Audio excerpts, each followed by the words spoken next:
Right, so following on from the last video on Google Analytics, I'm going to introduce you to Clicky Analytics, which I think is easier to use and gives you more value than Google Analytics. It's free to use again, there are paid versions. I'm actually a white label reseller of Clicky because I like it that much. So you're going to go into Clicky, log in, create a page and create a account, and then add the code again to your website. So because I'm a Clicky reseller, I'm going to register a new site. What you'll in my white label side of Clicky, but it is clicky.com, so you can go to clicky.com, or you can give me a shout and I'll hook you up on stats.paulnicholson.com. So host name is going to be World of Craft Beer. Nickname host name is going to be worldofcraftbeer.com.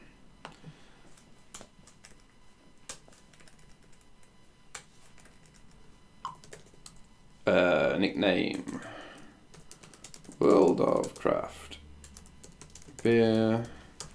Mirrors, I'm not entirely sure what mirrors mean. If you have multiple domains that point to the same website called a mirror or alias, enter the URL in this URL space commerce. Well, I just set up walkbeer.com, didn't I? So I'll stick that in just to see what it does.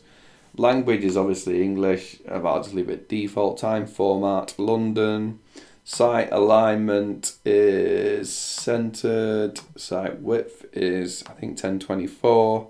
On site analytics, I will put bottom left. Advanced settings, allow public, force host name, log. You can click, we don't need to, and just activate it. So now, oh, it did say,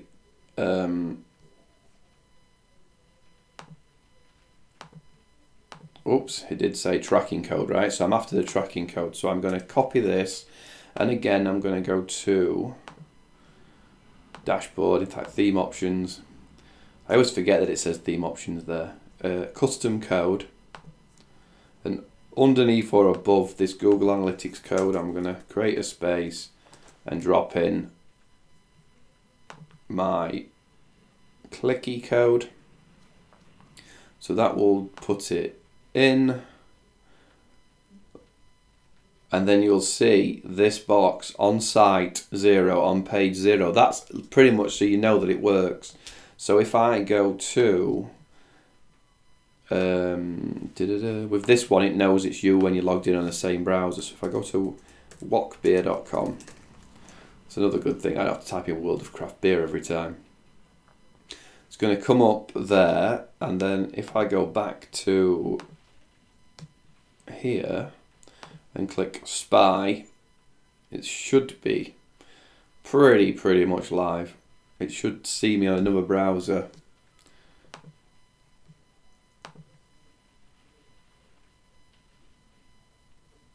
Quick enough. It's gonna prove me wrong, isn't it? Preferences, tracking code. Copy the place below.